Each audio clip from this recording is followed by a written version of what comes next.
Hello and welcome to Agora Politics. This is your host, Alex Mershak. With me today is Nicholas of Eclectic Spacewalk.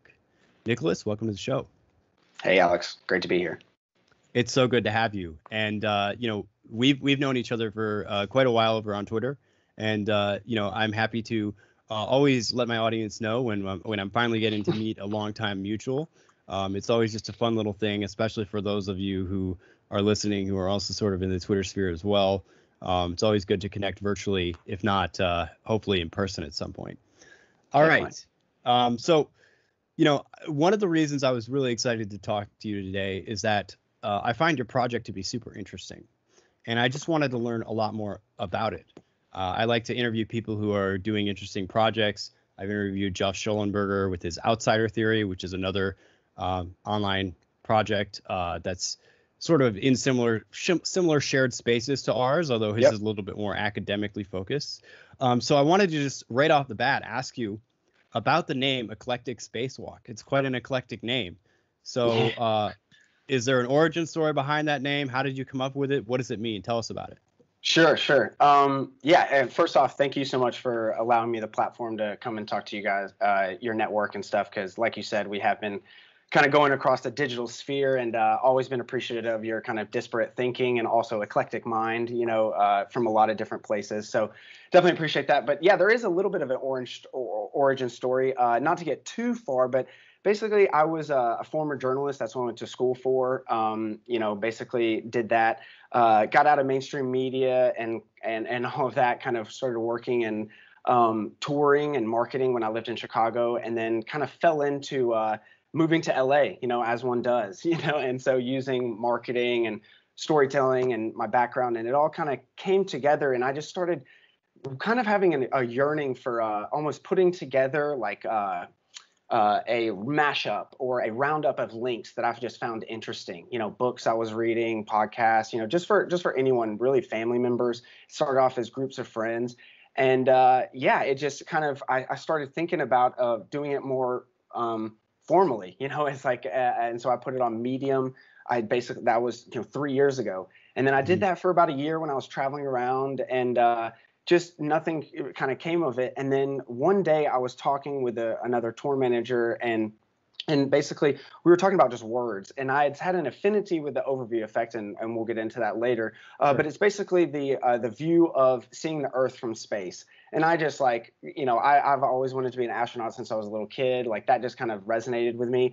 And then I also had kind of the epiphany of that I had been grown up in this waspy kind of world, went to a college prep boarding school, but then had a lot of experience like living in different class neighborhoods in Chicago, New York, LA, dealing with a lot of different races, creeds, everything. And so it was a lot of different ways of thinking. And then I read this neuroscience study about how people from different cultures see art, and basically in westernized cultures, if you basically look at any type of picture and you will look at the objects, you will look at like if it's a barn or a person or whatever the objects are in the painting.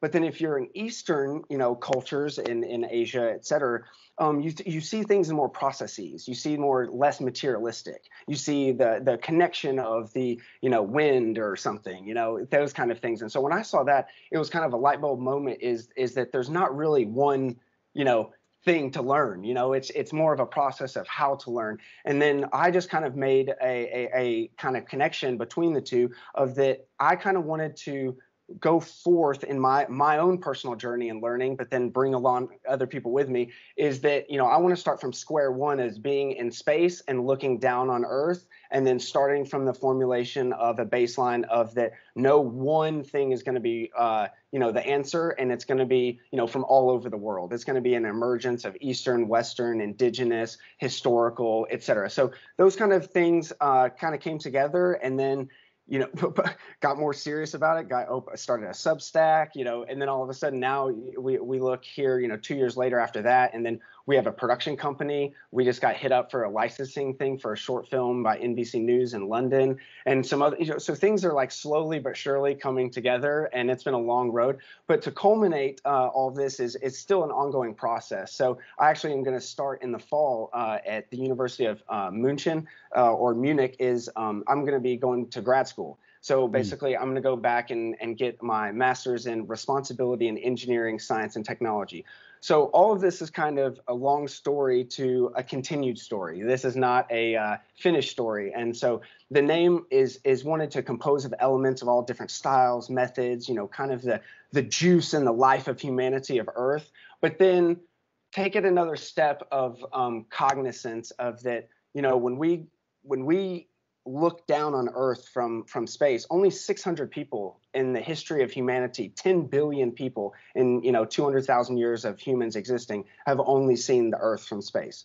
And that's like, that's a light bulb shift, et cetera, and we'll get into that. But those two things are the biggest reasons why that came to be. And then now we're here talking about it, so. Yeah, so it's sort of a survey, wanting to survey the whole realm of human experience. Very good point. In a sense, and encapsulating in that sense of looking down on the Earth. And yeah, we will get into the overview effect shortly. But I wanted to drill down a little bit more on what you said there about thinking in terms of processes instead of, let's say, objects or isolated observation of things. Right. One of the most actually recent episode we just released was on the philosopher Heraclitus, who's one of the pre-Socratic philosophers. Okay. What's interesting about Heraclitus is he obviously he lived a long time ago, and so the language he was using was not really quite updated for our current lexicon.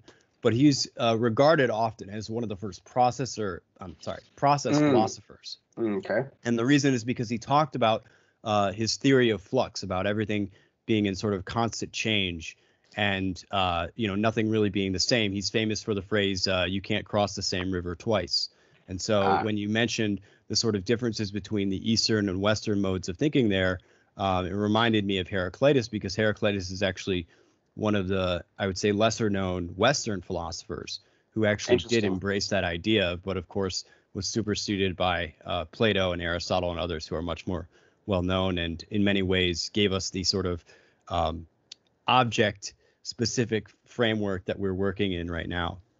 That's very, I mean, one of the things that in my logo, we have, it's kind of, if you look at our logo, you can kind of try and see an encapsulation of what we were trying to see. Is it's like a space guy on the moon looking, and the Earth is behind him. And in the two holograms, because we wanted to show low tech and high tech kind of deal, it's Confucius. So we kind of talked about that, Western thought, Eastern thought. But then I also put in Hypatia. So, she was a Greek philosopher, around, at Athens, et cetera, around the Library of Alexandria. And she was actually, one of the going toe to toe with the men, as they say. And so, like, as we want, role models, et cetera, for, women coming up, I thought that was going to, a huge thing that not a lot of people knew about. And so in the eclectic nature, a lot of the stuff that we talk about to moving forward is, people and subjects that not a lot of people have heard. And so I'm glad you bring up Heraclitus. So now I'm going to, go down a rabbit hole myself and probably start off with your own, podcast. So.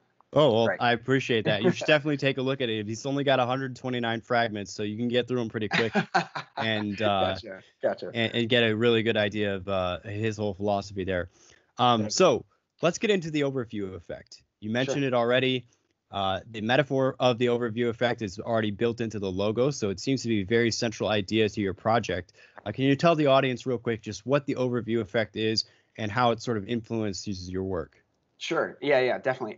So basically, if the overview effect is the psychological effect, if you will, or the overall encompassing effect of what happens when an astronaut or a person in space, which is by definition an astronaut, would see the Earth from that vantage point. So imagine if you really get out there to the International Space Station or the moon and then look back on Earth. So I wrote a piece about this, and there's basically four, main factors of this that I wanted to kind of like push forth, and that's the void. And so when you look at this, you look out, and there's not stars in the main kind of background. It's the Earth is kind of just hanging in a void. It's very I guess you could say it's just hanging. Sorry, it's hanging there just by itself. That's one of the main things you get from it. The second is that the fragile atmosphere. So basically, if you look at the atmosphere, it's very, very thin. And so that is the only thing that is between us and basically the death of space, you know. Hmm.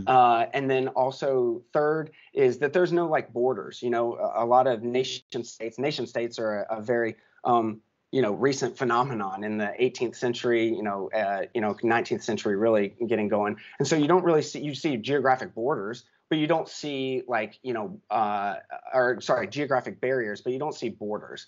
And then fourth, it's like basically when these astronauts come down, they have a unique connection with the Earth. So that means everyone and everything on it. So those four things are really this like monumental, break in the psyche of anyone that's gone up there. And so I thought that was a very, revelatory thing for a lot of different reasons, not just for the person that's experiencing it. One of the astronauts said that the best thing we could do is take all the politicians up there and say, look at this, you son of a bitch. I think Mitchell was his name. But the biggest thing I think I want to take from this is through the documentary, The Overview or Planetary. One of the philosophers had a very good point that basically stuck with me, is that this is the first time that when we saw the Earth, is that the Earth saw itself. So now we are really, as a species, as a planetary organism, whatever you want to call it, have awoken up. Because basically since the 60s, that was not possible other than theoretically. We didn't really get satellites up there to then show us that, hey, we actually, this is what it looks like, et cetera. We could only posit. So the overview effect is a very powerful thing that I think individually is a unique kind of way to reassess how personally you would feel about the Earth and the world and the systems and the processes that we talked about. But then even more so, I think it's more for as a society and a planetary civilization at the highest of levels, is that a lot of people, when they look at the overview effect, they think it's looking out. We're in the stars and looking out. No, that is that we can never get beyond our observable, kind of bubble, because if science is correct right now, the universe is expanding and it's increasingly expanding. So we will never get beyond, what is exactly in our influence already by the definition of the space around us increasing. So we already know that. And so we should basically look away to then inwards, because it can only, like, Mars, Venus, the solar system, going to Alpha Centauri, all very interesting. But the real interesting thing is the fact that we got up there and technologically possible to then completely look back in on ourselves individually, but then societally about where we want to go. What do we want to do? Because I think that's the biggest lesson out of all this, is that we are capable of the techno futures that are in our future. We are capable of the good ones. We're capable of the worst ones. We're capable of the middle ones that are more bureaucratic. We're capable of all these. But to really start, I guess being an agent and actual having some agency in the world in during this Anthropocene, then the overview effect is an interesting heuristic that I think can ground us rather than continue to looking out into the stars and everything. I think that is something that can look out, but then it grounds us in our earthly being. So I know that was very long-winded, but I hope that was at least touched on most of the points. Yeah, definitely. Well, so one of the interesting things that you brought up there was that the sort of different ways of thinking that this change in perspective can have on people, right? You said that it really influences these astronauts when they come back down to Earth. They value the Earth a lot more. They value their communities a lot more now that they've spent this time away. But also there's a sense in which all of the petty problems and squabbles and fights that we're having on Earth don't seem to be quite as important when you're all the way up there. Absolutely. And I think those highlight some of the positives of it. Well, for most of us, it's a mental exercise, right? We yes, not yet can go up not there. yet. I hope, Alex, we're going to be up there soon.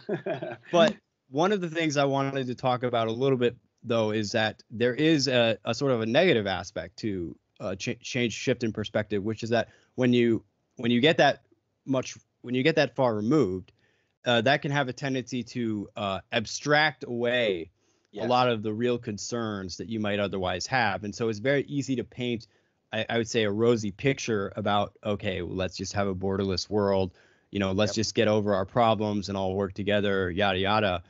But I think one of the hard things is that there is this real this reality of towns, of cities, of communities, of cultures, of countries that we live in, and that have their own concerns and issues, and all of us have our own lives that we have to worry about as well. Yeah. And those can't just be abstracted away by an appeal to some sort of universal idea. Oh, we are all on this, on this earth together, and therefore we should just get over ourselves. What do you think about that critique, that it's really just a way to kind of feed people this really abstract narrative that's actually in some ways the opposite of groundedness? Because really, the everyday experience of our lives is contextual, right? We're all situated in a particular place with a particular life history and particular situation. And so I worry, because sometimes these very universalizing narratives can escape, be a distraction from solving real problems, and actually serve to feed people narratives that are not necessarily in their best interest. What do you say to that? Right. No, I think it's a fair criticism, to be honest. I think it's honestly like when you think at that level of, we're talking about planetary level. I think that also we're at the bleeding edge. So I think that that's also when we talk about this in our language, we're also talking about the scales. So one of the things that I think coming out of this overview effect is more of this thing of two things. Is I wrote another essay. It took me about a year of doing this, because that was my first essay, the overview effect. And then by essay 11, I did an essay called Updated Operating Manual for Spaceship Earth. And Buckminster Fuller being one of my biggest influences, he wrote a book in the 60s called Operating Manual for Spaceship Earth. And it kind of is that same thing that you abstract this whole deal out to and then give this book for everyone to go by. And the updated operating manual is more of an inverted of that. It would be thousands upon thousands of communities kind of coming up, and it's really to what scale are we talking about? And I think cosmo-localism is kind of maybe the through point, and it goes from the top of the scale all the way down to what you were talking about, the grounding. Because if these aren't linked, then you don't really have that grounding. You just have some abstract thing in the clouds, as they say, some great idea that's very great in theory, but then no actuality. I think one of the things with the overview effect specifically is that I think it also can. Well, let's back up a little bit, because like for me, I'm not necessarily saying that as we kind of started going down that everyone needs to experience this. I at once thought that because I wanted everyone to do that. You know what I mean? I was all rah, everyone get in the space. And then honestly, if we're all being completely honest, I still have a stretch life goal of, making a moon base that is all about culture and like celebrating, humanity's greatness and all this other jazz. But regardless of all that, it's really like, how do we ground ourselves in the policies of that? And I think one of the things is the language that we speak of and the scaling of that. When we do that, it's very, very easy, as you said, to abstract all this stuff away. But I think one of the things that we need to do to link it is to show how that makes sense. And I think one of the ways that makes sense is at the top level is like awe. You know what I mean? Like it's not necessarily like a specific thing of like you need to do X, right? Like it's not a prescriptive kind of thing. It's more of a like you said, a changing of perspective, and it more is going to be for the people who almost are so inclined to be entrenched in that. And it's more of a and then we can talk about this later. I wrote an ebook. The name of the ebook that I published is Tripping Over the Truth, and we can kind of get into that. But that's kind of the idea, is that yes, I don't want this to be an abstraction all the way to where, it becomes the antithesis of what I want it to be, and you don't become grounded in everything. But I think one of the ways we do that is in language and talking about scale, and then also being very, very honest about like what it is that we're doing. And I think one of the biggest things is not some prescriptive thing. I think it starts with awe, and maybe not the frontiers, kind of mentality of colonialism or conquest or whatever, but more the ingenuity and the togetherness of the human species of like, holy shit, like we're here talking together over, computerized landlines that are going around the world, et cetera, et cetera, et cetera. So that's more along the lines. But yeah, I get that critique, and that's going to be one of the biggest things that proponents of it are going to have to be ready for to speak on. So this gets me to my next question. What exactly do you view the goal of your, I'll call it an intellectual project, being? Oh, I like that. Obviously, you're multimedia. You're doing podcasts. You're doing writing. You're talking about even some movie production in your future. So Hopefully. what exactly is the telos of this? Are you starting a movement? Is this a explicitly political project, or do you view it as something deeper? Honestly, and I'm not trying to be too callous and personal, but it's all me right now, to be honest. Like, this is all like me just trying to navigate the world. And like, honestly, like Agora Politics, I think that's one of the things that got me to you and all these other people. It's like I am fascinated and drawn to people who are getting after it in their own way, whatever the hell they're doing. I don't care. Like, it's like I'm just interested in you doing what you interest you. And so this is like what really interests me, in that I had this, ear to the pavement, journalistic upbringing. I was very interested in all these things, like reading a lot. But then also now I've kind of not into get this, journalism to activism, but it's like now I've kind of gotten into this journalist to like storyteller. And so I think the biggest thing, and I wrote some stuff down just to kind of, map this out to help me kind of explain it out. But in a few words, it's, really connection through storytelling, I think, is really kind of the project. In a bit longer term, like we're in the middle of doing it. I'm heading to grad school to, do this, get a little bit more academic pedigree, maybe hopefully, publish some original academic work, like you're familiar with that. And at least for myself, not getting out of the imposter syndrome of, believing my own bullshit, kind of deal. The biggest thing out of my the intellectual project, though, I think the goal is to foster a sense of intellectual humility. You don't know shit. You know what I mean? No one knows shit. And it's like, and the quicker you are to figuring that out, and the quicker everyone else is, the quicker we get to the goose's gander, the end of the rainbow, or whatever, you want to call it. So, I mean, basically how we're going to do this is like you said, it's mostly a multimedia project at first. We want to interview people, interesting people, podcasts, etc. Writing longer form essays, and then longer do some short films and stuff like that. But really, it's to be a resource and like a producer of eclectic content that I would want to, enjoy maybe 10 years ago, that when I was coming up, I was interested in and stuff like that. And that's what we're really doing. And it's not like, again, it's not like telling you how to live your life or telling you how to think. It's really telling you how to think about thinking, or how to, go about living your life, to then getting better about living your life. Because there's certain paths that are more fruitful than others at certain metrics. And like you said, very contextual. And I know a lot of this is coming off as lofty as fuck. I know a lot of it is coming off as grandiose. I know as a lot of it is coming off as like idealist, and can't we all, dream a little bit? But one thing I want to mention is like, what is a rubric of success for us? Like what the fuck does that mean? Well, it's really just to make people think, and challenge people to become more like active global citizens in what, the greats and the intellectuals of old have called, the great conversation. Like, what is going on, how the world is being made within their capacity. Because, a lot of people going through, life are at certain levels of, privilege, et cetera, et cetera, et cetera.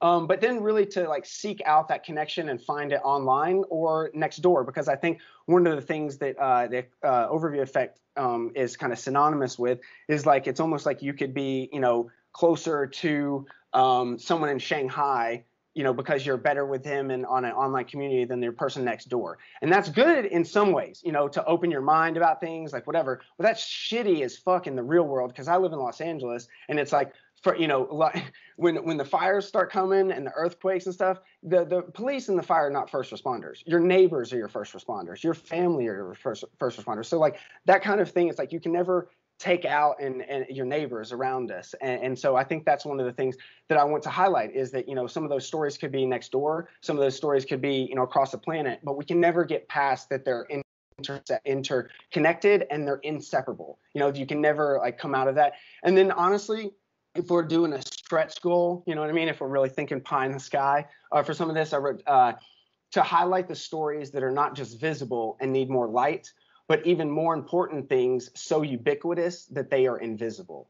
So making the invisible visible, because a lot of things and a lot of people are already working on making smaller problems, see the light of day, et cetera, like that. But there's a lot of things that are just behind the veil through, non-transparency, manufacturing consent and all these other things that happen to then mess up information streams for the common, person. So that's really the goal, is to foster connection through storytelling, through a multimedia kind of way. And then, yeah, we're still on this goal. You know, we're happy to continue to collaborate with people. Because again, this is like a 2-year project, and I consider this something that I most likely will do for the long term. Even if it's not professionally, I will be doing this on my own time, to interviewing people that are interesting for the rest of my life, because I think lifelong learning is one of the tenets that, you know, we ascribe to as well. So. Yeah, well, that was a great summary there, and that's part of what we're doing here with Agora Politics is we're trying to, you know, get more human perspectives on the table, and also overcome some of those barriers of non-locality, right? I totally agree with that. That I've had closer relationships with some of the people that I know who live nowhere close to where I do than I do to necessarily some of my neighbors. So I can relate to that as well. But of course, we're all, you know, by necessity also dependent upon the people that are around us. So it's important not to neglect that either, and pretend like we're all just going to live in some virtual space. So let's bring things back down to earth, if you will, if I may. Love it.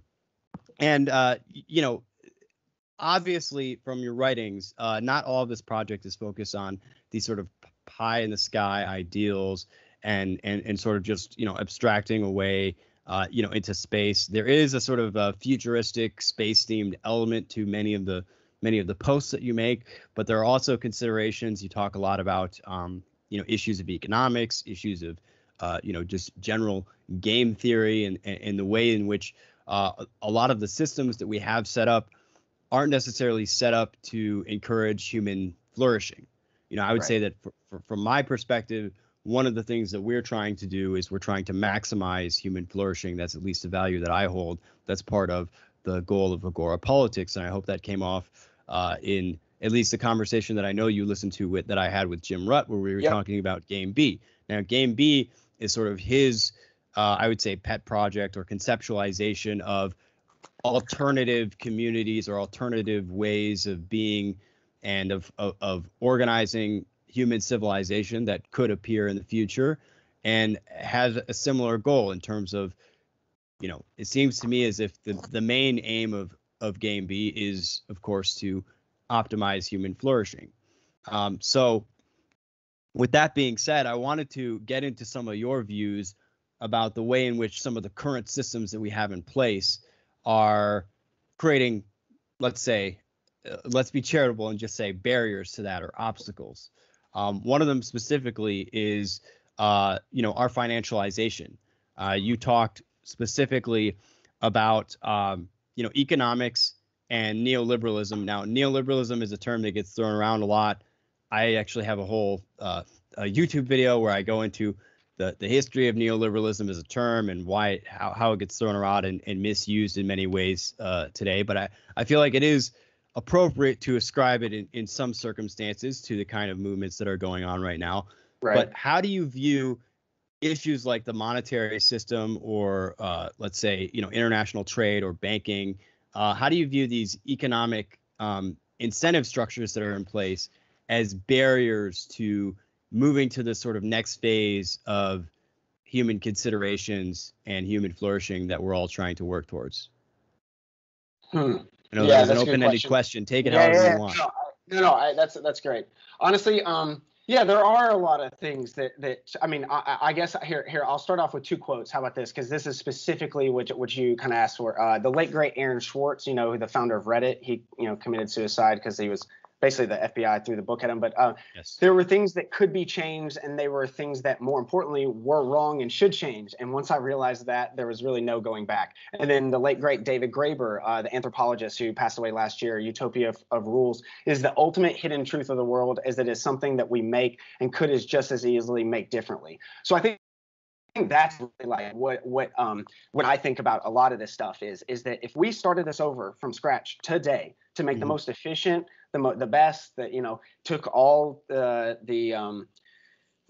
history and everything like that, if we were making it today, what would it look like? And that's like a very techie kind of iterative, additive matter manufacturing way. But I think that's a good way to kind of see a framework. But then also it really is, I just wrote an essay about technopoly, which is, Neil Postman talks about, basically like how, each culture kind of ascribes, different things to different technologies. And I think that's kind of the way I see it here is that like just the ability to talk about this like we are, you know what I mean, to define neoliberalism for a lot of people to really get down to it. And so I want to take your question in an open-ended way is that like, for me, it's I'm kind of going for the lowest common denominator in a lot of certain ways. I think about people that like are disadvantaged in the information streams and stuff like that. And what do they need? What do people in rural Tennessee, where my mom grew up, where she didn't have running water till she was 16 years old. That was 1976, and they are dirt poor in the middle of an opioid pandemic, et cetera. And that's just one microcosm in a whole other microcosm. So when I see global systems that are entrenched even in the most even in zip codes in the middle of nowhere, I think the knowledge is the biggest thing, but then also the pipeline to action. I think what we just talked about with overview effect, you have this abstract theory, but then what happens to get it to action? And I think one of the barriers that is plaguing our world really is just like transparency or non-transparency. I mean, corruption flourishes because of that alone. But then at the same time, a lot of things that happen are right out in the open. Tax havens are right there. You know what I mean? Everyone knows about them. Everyone sees it. And so it's just like, but that's just dependent on your politics. You know what I mean? About like what you kind of see that.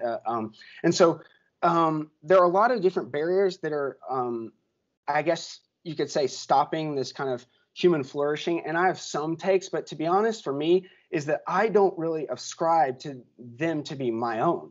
I'm really just on this path of journey and self-realization, just like everyone else. I'm reading them and trying to make them bigger. And especially I look for eclectic ideas that are specifically, either in the way of things changing or maybe could be the key to unlocking it. And I'll give you an anecdote to this is, back in the day when they would put like logs to go down the river, and they would like basically it would like make an artificial dam sometimes because they would all get clogged up. And so basically they would have these crews, these specialized crews that would go out and find the quote unquote key logs.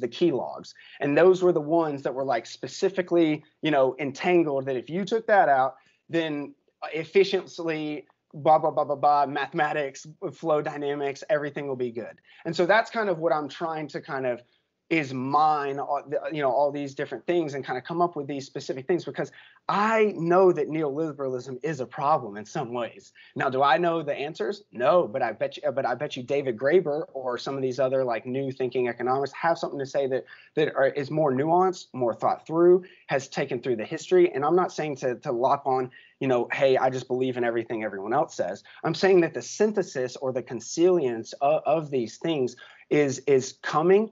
But it should have already been here. It can already be here. We could be living in the human flourishing, but we're actively not, because the human flourishing is only, as William Gibson said about the future is here, it's just not evenly distributed. Well, human flourishing is here. It's just not evenly distributed. Like I grew up I grew up very blue collar, but then I lived the American dream, basically. My dad went from, being an accountant to vice president. And then all of a sudden I went to going to a private strip boarding school in high school, but then that was from a test. And I started off going to public schools. But then, I go to college in the middle of cornfields. And then there's all these like life experiences for me. But then I know that that's for other people, but that can happen through ideas. And so one of the things that I think that really is what you're trying to nail down is like, okay, great. How can we get from this theory and these ideas to then actually doing this actual change of, action of hearing? And I think one of the biggest ways is to shine a light, like I said, make the visible or the invisible visible, and then make the visible that's like right in front of our faces. It's too front. Then maybe we need to go around. Maybe we need to change perspectives. So I think that's really the biggest way of how I see individuals and then society really getting past these barriers that have been, regardless of whose fault or throughout what process, it doesn't matter. We're here, you know what I mean? And we're living. So what the fuck are we going to do? Mm-hmm. Sorry, I'm not trying to cuss on your podcast out. It's okay. I'll just mark this as an explicit episode. I want to stop briefly on a few points that you made there. Sure. I like to let people talk, and I don't always object to everything that gets said, whether or not I disagree with it. I'm sure that you and I are going to disagree on some things and agree a lot on others. We mostly agree, I'd say, on many things.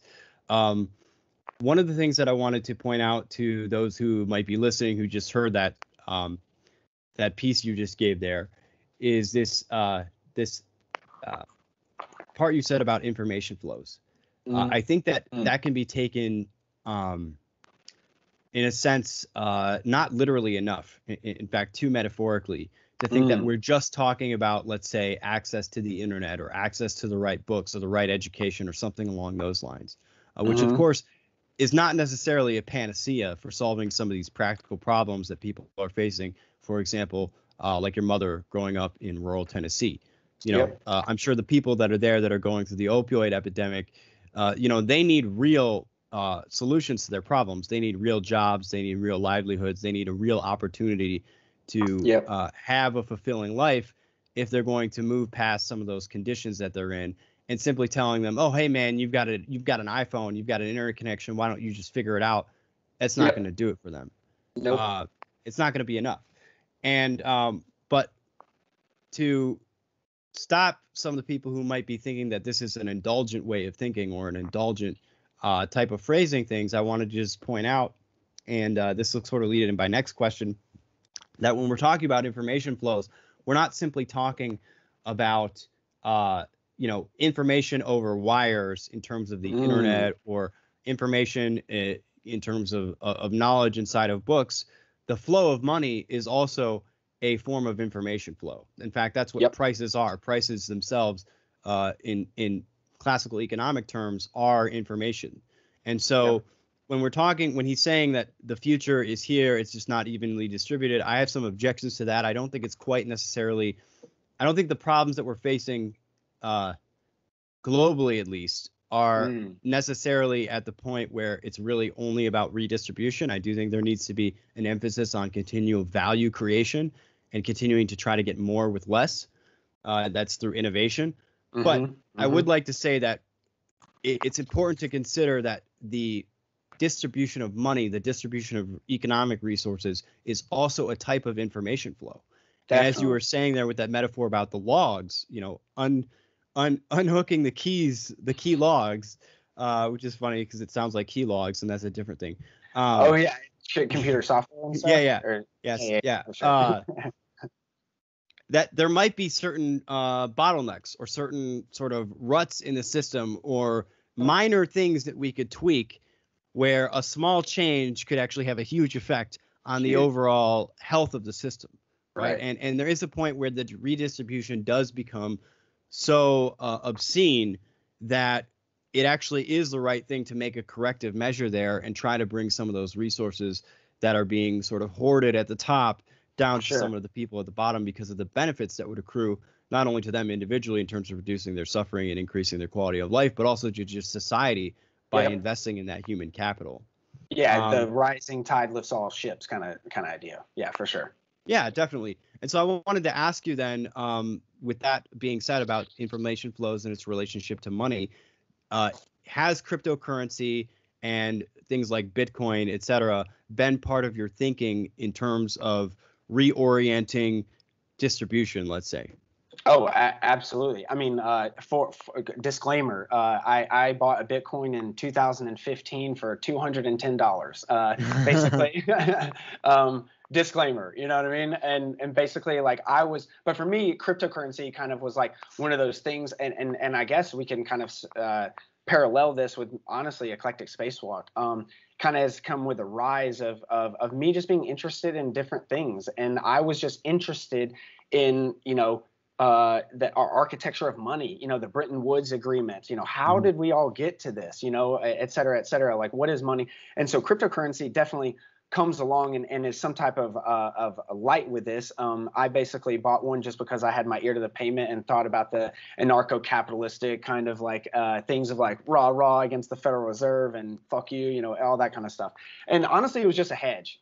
It was a hedge. Like I'm not into fucking stocks, or I wasn't at the time. Like I didn't have any 401k. I had no, nothing, and I was like, okay, this is my investment for my future, and then lo and behold, the rest is history. But I will say this, I did also, a lot of that first Bitcoin though is still not here. I mean, I've basically like, a little bit of it, but I don't have it because I was using it again in the ways that I thought it was a use of money. I got massages.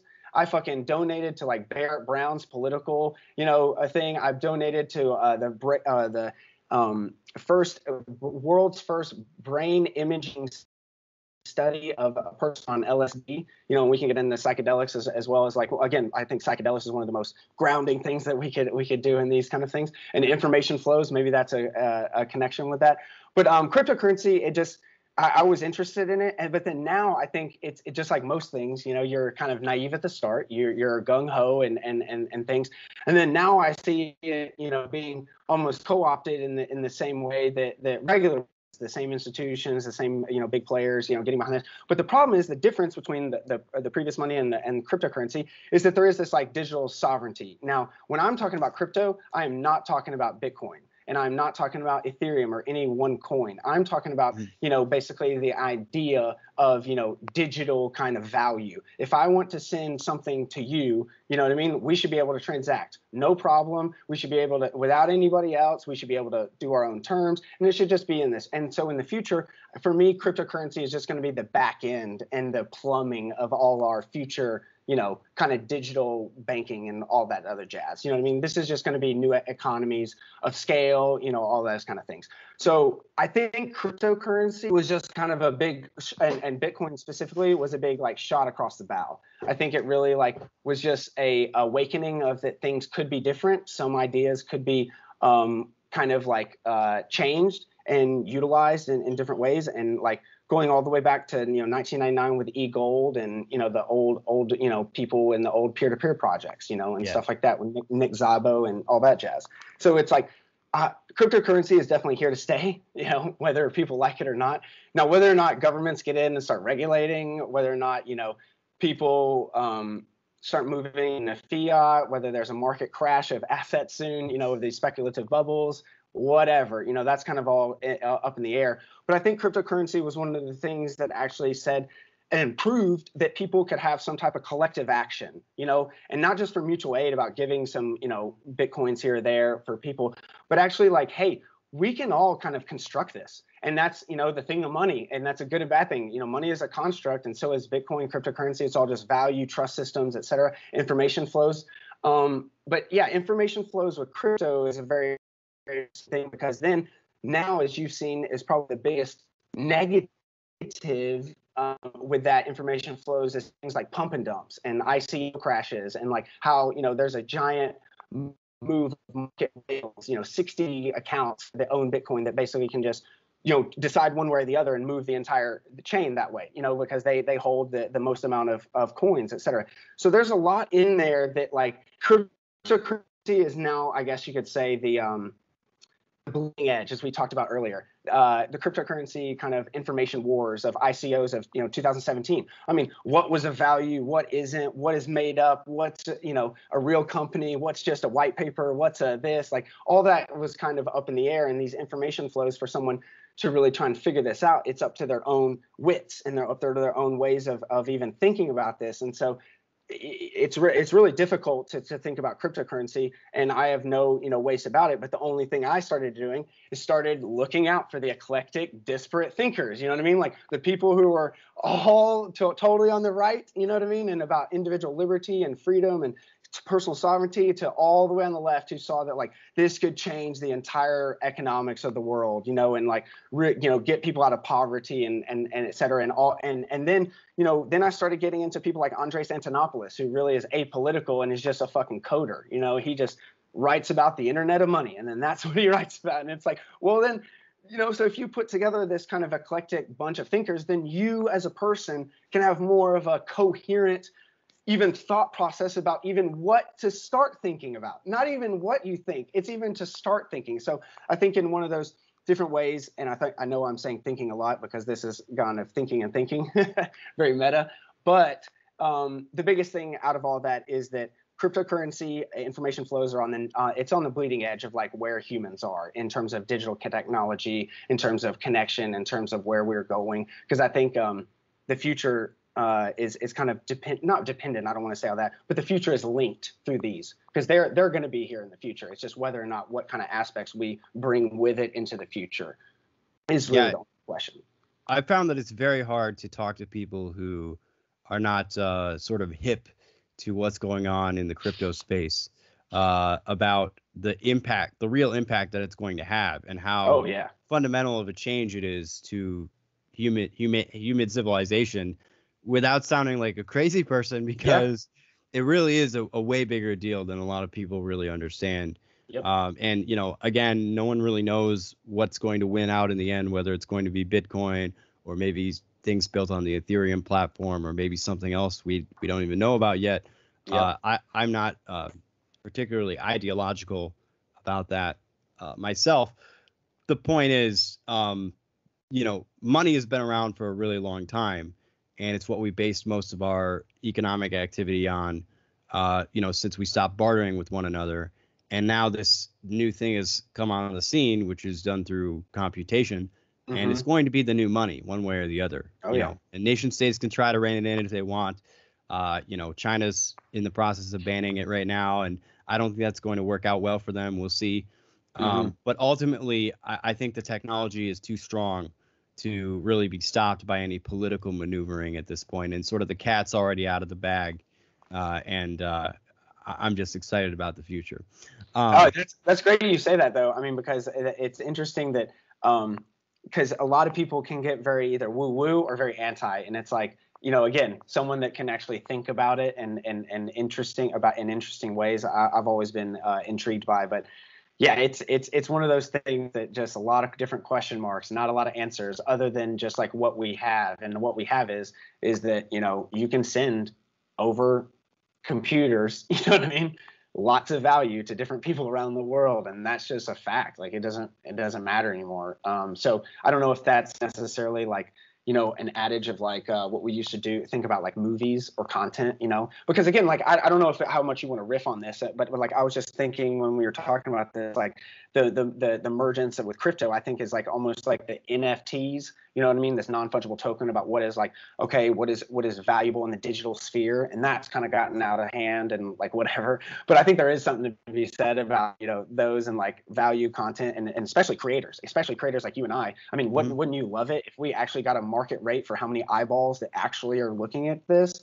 Because that's not, I mean, if you want to argue all the things about information flows or whatever, like we're getting shysted, you know what I mean? It's like the people who are, you know, getting the most eyeballs are the ones that have the most, you know, kind of network kind of maneuvering and capital to kind of put that there. But then also, I don't know if you're familiar with Vinay Gupta. Oh, sorry. I think you're breaking up a little bit here. Oh, sorry. Can you hear me? Yep. It's coming together. Okay, cool. Okay, cool. Vinay Gupta. I interviewed him, and he's in London. It's a project called Materium, and he's trying to basically take the crypto world and put it onto physical objects. So like how to value physical objects, but then in the real world in a more a regular market dynamic. And so this first couple of things are like William Shatner autographed dolls, you know what I mean? Or like Stradivarian, you know, violins that are very, very high in pricing, but then you can kind of like put it online in a sense. And so I look at cryptocurrency, you know, in a very sense, it's like, what if you almost every single object, physical object in the world had some type of barcode that is like in some type of, you know, it kind of identifier. And then in some type of way, you know, everything's kind of accounted for. I mean, that's a very techno materialistic kind of thing, but it's like, I don't see that as much as a stretch, you know what I mean, of what's coming down the pipe. But then I also don't see it as much as a stretch that all the artificial reality, the AR and the VR things are not going to have ads out the ass. You know what I mean? Like the advertisers is not going to be a giant proportion of the thing. So yeah, just riffing on, I mean, crypto is definitely there, like NFTs, but then also I think the next level is going to be more like physical objects. It's really trying to be quantified in that kind of regard. Yeah, well, there's definitely a lot of work going on with, like, for example, securing supply chains exactly on chain, right? Yep. Yep. And representing, the flow of physical objects from one location to another, chain of custody, those kinds of things, and that will just continue to expand. I can only assume, Yeah. So I mean, because it's we didn't just even talk about smart contracts, et cetera. Yeah. There's a yeah lot yeah. there. So, Cool. well, let's move on from that, Cool. just because that's a little bit, I mean, we could spend a whole, Oh yeah. Yeah. No worries. hours and hours just on that alone. Um, I wanted to ask you about this concept called open source everything that I came across. One of your posts, I believe, is under that exact title. Yep. You seem to, from our conversation so far, have some, I say anarcho-capitalist leanings, which I always find exciting. Yeah. So, what do we talked about, you mentioned Aaron Swartz earlier. Yep. He himself was, a very, of course, pro open source, and in fact was eventually prosecuted by the FBI for basically sharing research, unauthorized research out of his MIT dorm room, basically Right. making scientific articles freely available, and they, as you said, threw the book at him, and that eventually caused him to leave us. Yep. So, we talked about information flows. Obviously, you and I are very lucky. We're very privileged in that we've grown up and developed, a developed Western world. We have access to the internet. And so you and I are, have both had a college education. And so we've been exposed to Yep. lots and lots of information. But more of that information is now becoming freely or cheaply available to not just people like us, but to everyone around the world. What do Mm. you mean by open source everything? And what impact do you think it's going to have on this sort of central theme of our conversation, which is upgrading humanity? Yeah, great question.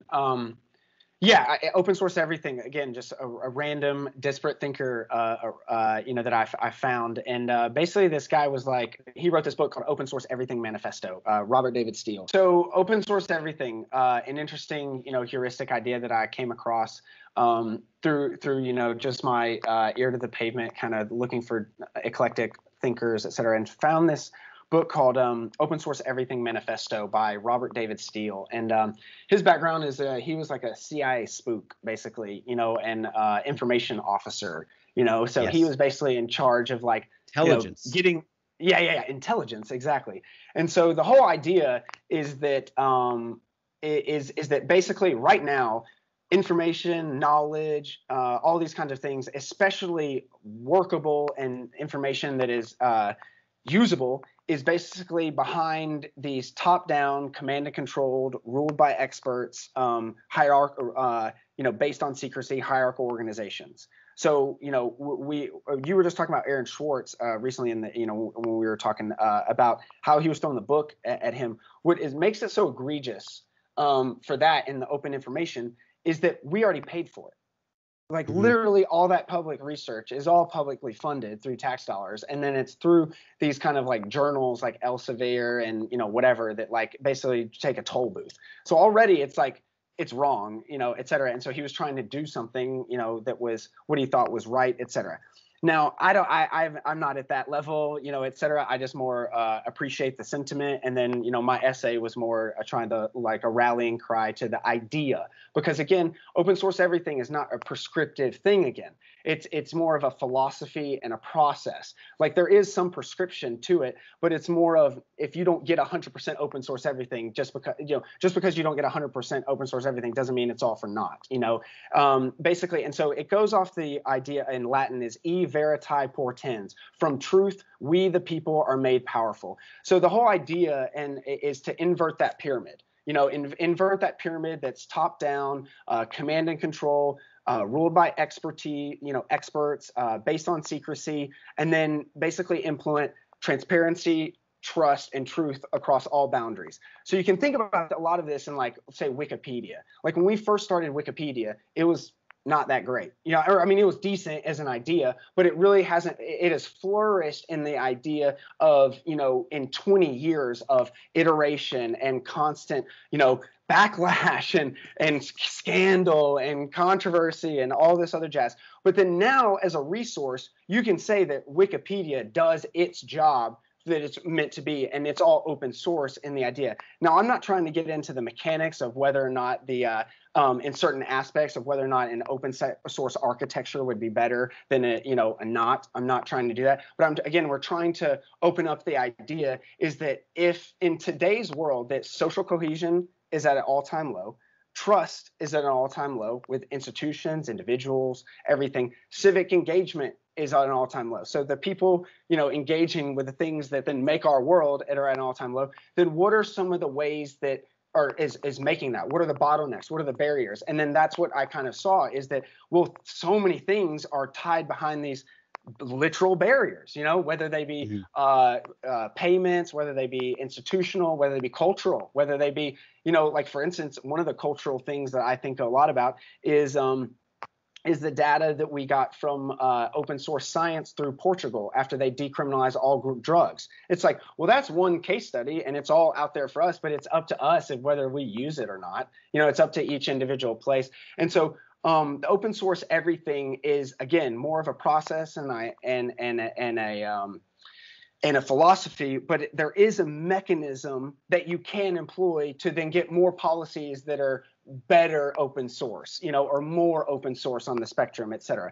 And I think one of the things is that he says is that, and then I think the syllogism where we were talking about keylogs, and how in computer software. Well, here's another computer software kind of deal. If you're talking about open source and software, is that put enough eyeballs on it, no bug is invisible. And the truth at all cost lowers all other costs. So to wrap this up, basically, it's like this guy, you know what I mean? Like, so the truth at any cost lowers all other costs. So if you can just have that as the moniker, as the one thing that even though we're not going up to one thing, if that's the one thing we kind of go towards, then okay. But then also it's proven, we've been talking a lot about abstract ideals and how does this work, in the real world and get grounded to reality, and how does regular people, do this? Well, this guy, his whole book is an experiment in this, like taking an abstract ideal he was in the middle of the CIA pushing for these policies because he saw during these exercises that he was basically hoodwinked by this institutional, I guess you could say, framework, philosophy, culture, training of like, this is the way it is. It's compartmentalization between these agencies and no one talks and no one knows what's going on. But then arguably that's how 9/11 really happened. The FBI wasn't talking to the CIA wasn't talking to the NSA, and then nothing, whatever. And then so, well, that is one instance where that would have maybe helped a cross-pollination of talking, but that's just an intelligence services, fuck them, like whatever. But in a sense, they did a specific exercise called the Burundi exercise. And he basically challenged Robert David Steele challenged the intelligence community and got to the highest of the high, like the decision maker in these kind of like war games, like whatever, the people that are in the decision room, when Osama bin Laden's getting capped, with Obama looking on, those people. So those people basically put on a thing called the Burundi exercise, and it was basically the entire might. Everyone in the three-letter agencies, the NSA, the CIA, the DIA, everyone. And they basically, agreed to this kind of controlled, randomized experiment. Okay, we're going to do a specific random thing in a random part of the world in a random kind of thing. And then you're going to tell us how we go about doing this, what intelligence we need, from what sources, not, specific, and where we go from here. And it's so powerful because he did it for 5 years, 10 years to try and even do this. And then finally they're doing this, and the day comes, and he literally in 24 hours had given them, oodles and oodles of information of free open source stuff from like aid organizations, from libraries in the area, from like real hands-on, on the ground knowledge, the real intelligence that militaries want anyway. They don't want some fictitious, knowledge that's going to fuck up people and then get people killed. They want, real shit to then actively, I think Mattis uses it as operational intelligence, or operational awareness. It's like, what the hell are we, going into? And so in 24 hours, the best thing that the CIA could do and the NSA, they had some like World Book facts from the 1970s and like 3 other bullshit sources. And it's like, wait, the apparatus, the whole military industrial, the whole military intelligence agency apparatus, everything about Snowden, the entire everything, all of that, and then that, you know, basically wasn't as good as just open source intelligence that he got at like that anyone can get at a library. And it's like that just completely blew my mind. So again, like I'm not an expert by any means, but that was like really a transformational, like, you know, light bulb moment of an interesting kind of way to think about things that, wait a second, why don't we know how to do things, the inner processes, that how things work, et cetera. And the fact that we don't, that should maybe cause caution, because to be quite frank, I'm not going to say that 100% of the time. I'm one for, you know, at some level of a national security, of some type of operational secrets, especially intellectual property at some level, you know, because I'm a content creator, et cetera. But man, like the pendulum has been on in one way for a lot of different ways. And if it went down the other way to an open source, everything kind of thing, in an inverted pyramid, man, a lot of the barriers that, you know, are in the way of the human flourishing, I think, kind of just start almost not only coming down, but like crashing down, like a dam,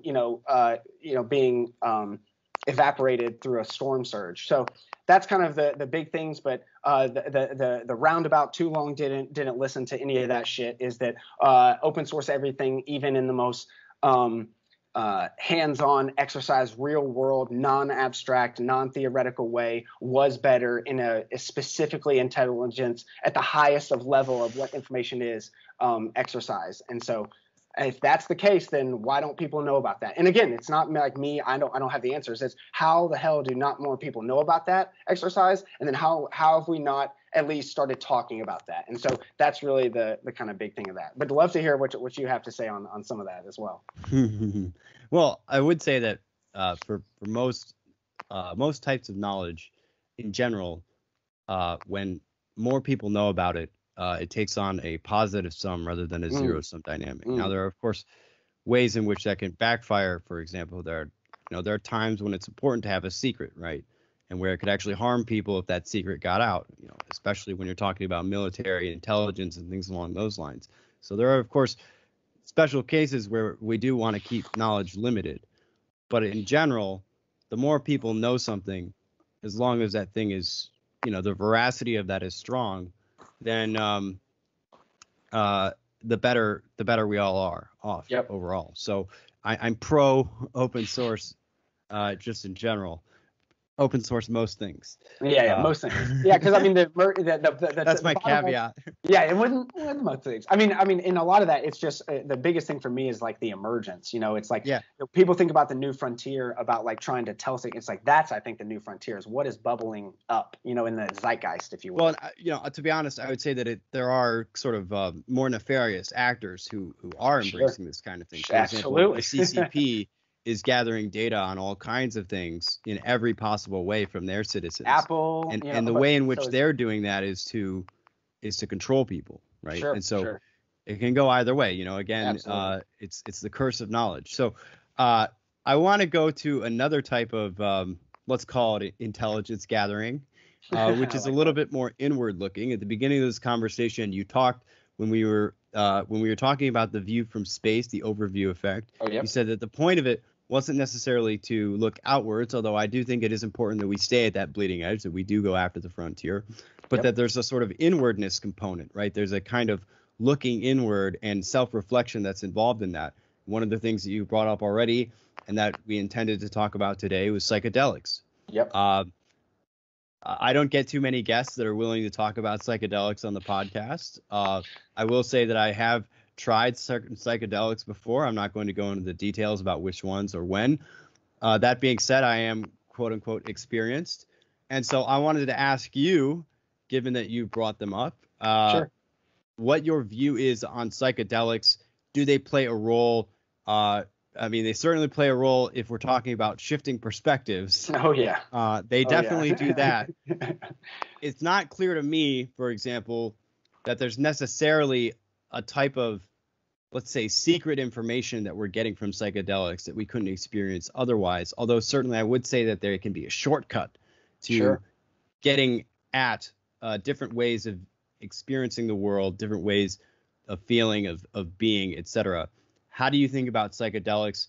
Do you think that psychedelics are going to be part of this sort of resurgence in human flourishing? For example, you talked about the information that came out of Portugal when they legalized or decriminalized all drugs.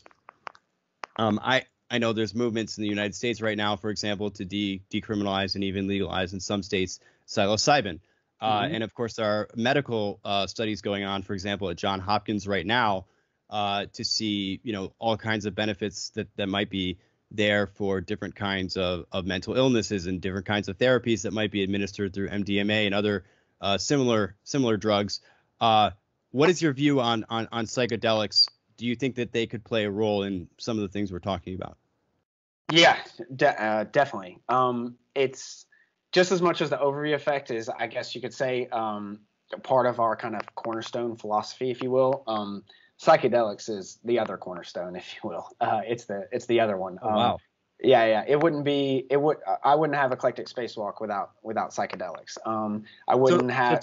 So talk to me a little bit about Sure. What you think is valuable there, because I think a lot of people listening, especially people who've never done them before, tend to have a very stigmatized and biased view that these are just, well, one, some people think that they're a lot more dangerous than they actually are. I won't say that there's no danger involved. There are certainly certain issues or certain mind states that people need to be wary of if they're going to be experimenting with these substances. Yep. That being said, I am generally in the camp of wanting to at least have the conversation, right, more out in public about psychedelics, which have been popular in the United States at least since the 1960s. And it's sort of up until very recently been a very underground thing. You sort of, you do it with people that are kind of in the know, and you don't really talk about it, and you definitely don't talk about it at work, and now it's finally starting to come out of the shadows. But to get rid of some of that stigma, I think it's important that we talk about these things with some care and that we take it very seriously. Absolutely. And we're not careless about asserting that they're necessarily going to solve all of our problems, or making ridiculous claims that might undermine the beneficial effects that might be there.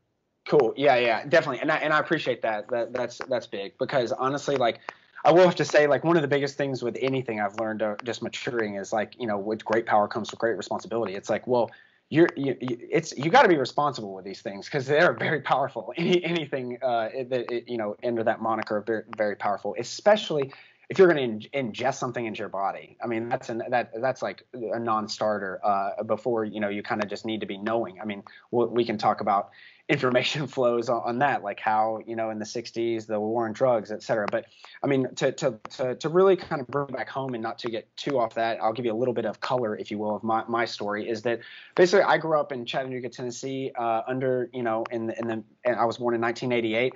So right in the heart of the 90s, 2000s. But in the South, it's very taboo. You know what I mean? Not just psychedelics, cannabis. I mean, cannabis was like equated to like doing heroin. You know what I mean? Like that's how it was for me. And alcohol and tobacco were just like whatever. And so that again, like, was one of my kind of like, what? You know what I mean? Like, why is everyone, totally okay with this, but they're not with that? And then moving to California, obviously, my cannabis, like, because for me, it's like I grew up going to Dare. I grew up like everything is kind of like the whole deal of like what you put in your body in some instances, but then also, it's this very paternalistic, like, what you should make sure you ask daddy and mommy kind of deal. It's not like this introspective thing at all. So long story short of growing up in that kind of regime and whatever, it's like I didn't smoke cannabis. And when I went to school, actually in school, I was actually anti-cannabis. Like, and that's what I think a lot of my story is like, I'm learning, you know what I mean? I'm constantly learning. Like I was, living in Tennessee where it was a draconian, more so drug regime. And then all of a sudden, like I had a certain way of thinking about drugs in general. And so then when I realized and smoked cannabis for the first time when it wasn't weird, and then like had a good time and some experiences, it was a kind of changing moment of me, that just in general, like not authority figures, et cetera. But then psychedelics was a little bit more. I was honestly freaked out, and rightly so, kind of scared about the experience, about what it is, because I had heard all this stuff. Like that's real trauma. I don't want to say trauma, but that is real stuff of like being indoctrinated for years upon years, and then all of a sudden something seems kind of interesting, and unless you want to take that plunge, for me it was information. So I started reading. I read Albert Hoffman's LSD, My Problem Child. And so he was a synthesizer of LSD. He talks about all this. I read the stories about everything. Not to mention, the cannabis and reefer and all that kind of jazz, but like specifically with LSD, was what came out from me was that after I read that book, I just got the sense of, wait a second, this guy was like the most conservative chemist in the world. Like he wasn't trying to do this at all. You know what I mean? At all. And so he just kind of happened upon this. And so there's a interesting kind of history of LSD and kind of coming out. And so like I basically took a year of the time I wanted to take LSD till the time I actually took LSD. Same thing. It was maybe 6 months for mushrooms as well. A lot of the stuff was, I'd heard so many horror stories about setting and who you're doing it with and all this kind of stuff. And I had done the brain imaging study. I had donated to it, but I had not even taken it myself. But I was, for the fostering of scientific knowledge and where we could go with the brain and consciousness and all this other jazz. And so I was interested, and I did it, and it was very transformative. It was like there was a barrier almost that I had with the other person I was with that was no longer there anymore. That was just kind of like communicating. And so, not to get into trip stories or anything like that, but it was a very, again, meaningful switch of how I saw things. And then with magic mushrooms, psilocybin, it was more a natural thing. I was out in nature camping, and it was like this, you look at the fucking leaf for 10 minutes, kind of deal. But all of those kind of things, it really got me to the point of realizing the big thing that before we had talked about. There's not really one, truism or anything. And if there was some, it would be maybe truth at any at the lowest cost is that, et cetera. But the latest finding in neurosciences is that like we filter out the real world. You know what I mean? And Donald Hoffman talks about this in his book Case Against Reality, that like we are a sensorial species. You know what I mean? Like we only interact with reality, that outside big R reality word, with our senses through our brain. And so psychedelics, it basically doesn't take you somewhere. It basically cleans the lenses that you basically have through experience and evolution or whatever, have like basically not seen it. And so for me, I think that's a transformative and powerful experience that each person almost, I don't want to say has to go through, because there's different ways to go about this, and we can get into different modalities and things like that. Because to be quite frank, as you said, it just kind of speeds it up. I've been going to therapy for the last year, and I think that is one of the most transformative things that a person can do for their mental health. And I didn't really know that before. I thought it was like this like esoteric thing that people did to get find meaning in their lives or whatever. But it's honestly like I've learned more in therapy over a longer term what I did in, one session of psychedelics. Now, and for me, now this is the disclaimer, I've done this recreationally. Now, this is not even to talk about like the next level, you know what I mean, which is, institutional or large scale, things like that. But for the main thing with that large scale is I'm not really advocating for everyone to just go out and get wasted. I'm not advocating to everyone go out to a Grateful Dead concert. Now, if that's your prerogative, do your thing. But I am almost advocating that in the future, just like cryptocurrency may be a absolute that every single person has in their repertoire, of some type of digital currency or digital money, is that sometime along the way of your life, you should, under, professional circumstances with a therapist and the power of a psychedelic, have a mystical kind of experience. Because I think that's one of the other things that through history that we've gone, like one of the reasons why we're atomized and so lonely and stuff, is that we don't have these real communal things that we used to do. I wrote the essay, the second psychedelic renaissance. The first psychedelic renaissance we had in the 60s, but arguably the first thing that we started was thousands and thousands of years ago. Like I mentioned in the essay, there was cave paintings of 9,000 years ago, in ancient Tanzania Tanzania of rock art of like these figures that have mushroom heads, and it's like, what? Like they knew, they were getting after it in some ways, but then now how do we take that from the new age? Like how do we use that like kind of long-term ancestral use of mystical experiences, of spirituality, of all that kind of that whole side, and then kind of bring it up with 2021 white coat science, you know what I mean? And like, I don't want to say that that's the rubric or the line, but then that has been, I guess, through mental health and through the sciences and medicine to be the most, kind of productive way. And for me, again, I'm not trying to advocate that that's the only way. I think there are other ways of meditation, et cetera, could probably get there. But I think the mystical experience or a change in perspective, whichever way you want to slice that, you could say they're either or and the same thing. But each individual person having that, I think, is going to be a future, much like it was back in the day, not to get what is it, the Agoge and Spartan and stuff like that, but like rites of passage, rites of passage was a thing in the university, when I was even going to the university 10 years ago, that was something of a rite of passage. And then now it's going to be a newer rite of passage. And I think the psychedelics and some type of integrated with like real mental health therapy, so you don't just kind of go off the wayside in your ways of thinking, really have a coherent thing about it. I think that is going to be not only part of our future, but then part of the linchpin or part of the mechanisms that are repertoire that we have for human flourishing. Yeah, I definitely think that they're going to be part of a toolkit, right? I'm not exactly sure what form that's going to take. I'm not entirely. I think that the medicalization of them is something that was done mostly in order to kind of make it like approved, get the sort of stamp of approval. Yeah, good point. I would be more interested in kind of the rite of passage. I think it's important that we also acknowledge the ancient history of initiation and mystical experiences and guided by a shaman and things like that. The way in which these experiences actually grew out of a very non-scientific, non-medical context.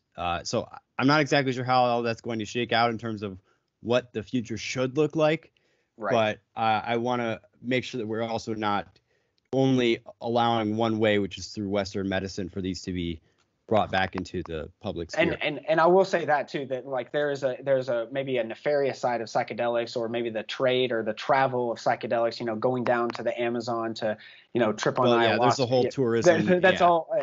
But I mean, honestly though, with thinking about psychedelics in general, though, like that toolkit, just be open. You know what I mean? I'm not trying to say like to do it. We don't take any responsibility for any actions that are taken on this podcast. No. That's a good disclaimer. No, but honestly, here I'll leave you with that one last quote that I think comes from that I think sums it up really. And he was from the godfather of this type of therapy. So again, in our first psychedelic renaissance, that we had in the 1960s, 70s, there was a lot of psychotherapy going on. A lot of stuff was dealing with a lot of mental issues and stuff like that. And so Stanislav Grof is basically the godfather of this kind of a therapy. And he says, quote, like, the potential significance of LSD and other psychedelics for psychiatry. Let me start over. Potential significance of LSD and other psychedelics for psychiatry and psychology was comparable to the value of the microscope for biology or the telescope has for astronomy. So we're only at the start of this, and it's going to be very interesting to see like what Johns Hopkins, you mentioned, MAPS, Roland Griffiths, even Hamilton Morris with his stuff with Bufo Olivares and the 5-MeO-DMT. Actually, I just wanted to shout out that right now. Biosynthesis t-shirt, you should check it out. Bufo Olivares, just Google that, you'll find it. Hamilton Morris, but yeah, that's I think it's one of the things that, and again, Alex, one of the things that in dialogue and discussion of this is we're all just making our toolkits. You know what I mean? Like, as you said, I'll use your phrase. You're just making a toolkit. I'm making a toolkit. Our community's making a toolkit. But then we need to really start thinking seriously about what the toolkit of the world is. Now, not to get too abstract, not to get too whatever, but what is it? What does that look like? And now I think in 2021, we've never been closer to actually coherence of what exactly not only that toolkit could look like, but then also to go from abstraction to realness, and then have that through line of theory to action. So yeah, I mean, what is society's toolkit? I hope Agora Politics and Eclectic Spacewalk have some influence or impact in that great conversation. So Yeah, definitely. Okay, we are almost out of time, Nick. So I want to ask you two more brief questions. One of them, real brief. Give me the answer, Okay. if you can. You mentioned earlier about having some kind of a moon base. Elon Musk and Jeff Bezos are trying to go to Mars, if I'm correct. Yeah. Why the moon, not Mars? And what's going on with your moon base? What are you going to be doing up there? Good question. Real Okay, quick. so yeah, real quick. I think the moon, honestly, it's just more of like sheer proximity and logistics at this point. In 100 years from now, the Mars and outer kind of things will be available. And honestly, one of my favorite short films is called Wanderers by Eric Nyquist. It all talks about going and basically wandering the solar system, and how you could go on a moon of Uranus and then jump off, and you could literally just float for 3 hours down because the gravity is so different. So like, I'm all about that. You know what I mean? But it's practicality. So we haven't gone outside of near Earth orbit (NEO) since 1976, and so that basically that means a lot of different things. We've sent a lot of moon things to the moon, and those were astronauts that were basically hitting cosmic waves, different things about that nature. So we don't have a lot of body of research yet to what it does to the human body in space. And so going to the moon is 3 days away, and that's it. Going to Mars, you're on a 2-year round trip ticket, homie. Just so you know, I mean, I literally did an analog Mars simulation as a crew journalist, and so like in southern Utah to mimic some of this stuff. And so I was in the middle of a habitat for 2 weeks. Had to do the depressurization, do with the whole speed of light, stuff like that. And it's like, I'm telling you, you think you want to go to Mars, but going to Mars is not going to be fun. 9 months in a fucking tin can where you're in a spacesuit, you know what I mean, mostly, or in a spaceship, and it gets small really quick. Good luck with all the people that you're in there with, talking with, close quarters. You can't go outside for literally 2 years. So there's no going outside for 2 years. The best you're going to get is inside of a habitat or inside of your personal spaceship habitat. And that's the same on the moon, but like, on Mars, you're going to have to deal with a lot of different things that we are just not there yet. And I read this book by Casey Handmere, who's a PhD, like NASA, quant geek person. And he basically is like, talking about we still haven't done the biggest human feat in space history yet, and that's taking off from a different planet. So we've never taken off from Mars before. What is that gravity like? What is the thing? And if you mess that up, you're fucked. And so we've done some of the hard part is to get to Mars. We've landed rovers. We've done all these things. But the infrastructure and what Elon Musk is saying, I think he's just a really good marketer. I think he's using his capital and his VC and his influence to really like garner up this. Is there a way there to Mars? Sure. Do we need to study it? Sure. But I think the real thing that could be, more feasible is more of a moon base. It's 3 days away. So you know what I mean? Like even in terms of safety, logistics, and I guess the biggest thing also is that you can see Earth. That's my biggest thing. Like if you go to Mars, that's fine. But I don't know if you guys have seen the pictures from Curiosity, but the Earth is just this little like speck. And it's like, man, I don't know what psychology does at that point, to a human, like of knowing you're that far away from like sustenance or life. And so the moon is a lot of different ways logistically more feasible. And so I guess the second part of your question, what the fuck is a moon base? Well, I just started thinking about all these different things of like profitability and like doing things for the commons and like all these other things. And I just thought, well, what would be the most stretch goal for the commons? You know what I mean? Like, what would be the most crazy kind of stretch goal? And it really gets down to like what they're doing with the Long Now Foundation or like what the Seed Bank in Iceland's doing. It's like trying to preserve the best of humanity, whatever, just for our own self, not just for selfish regions of like blowing up, but then also to marvel at our ingenuity and curiosity. Is that would be a way to like basically make the profitability. So doing something like mining ice, you know what I mean, to actually make money and making rocket fuel, et cetera, or through tourism, you know, to have, you know, people stay there like a camp or, you know, some type of whatever. But the biggest thing is like you would almost think about it as like the quintessential like highest research station. I don't know if you for my analog simulation, the next step that I've always wanted to do is like this the NASA ones, which is the high seas, which is like a 9-month thing in the middle of a volcano in Hawaii, or you go under or underwater off the coast of Florida, which is, you know, another thing to live in these different environments. But the biggest thing is for me is what we do is like Antarctica. Antarctica is the model. You know what I mean? The harshest of harshest conditions, but doing the most frontier of frontier shit. And then like how you get there. Some people get there, and then I don't know exactly, but that's basically the stretch goal. Cool. Well, awesome. This has been a lot of fun, and thank you so much for coming on the show, Nicholas. Last thing before I let you go, what are you going to be up to, and where can people find you? Oh, sure. Well, recently, recently we basically did a couple videos for some clients. You can kind of go to our website, eclecticspacewalk.com, in the productions. We've done some stuff for some clients in that regard. New podcasts as well, new essays, just wrote an essay about Technopoly. But moving forward, basically gearing up for the last summer in LA, you know, going to enjoy some tacos, some loquats, some, you know, soccer, some et cetera, because this fall I'm going to start my master's program. So that's going to be, you know, a 2-year slog doing that. But hey, it's Germany. Hopefully it's going to be an interesting kind of like cultural change for me and my girlfriend as well.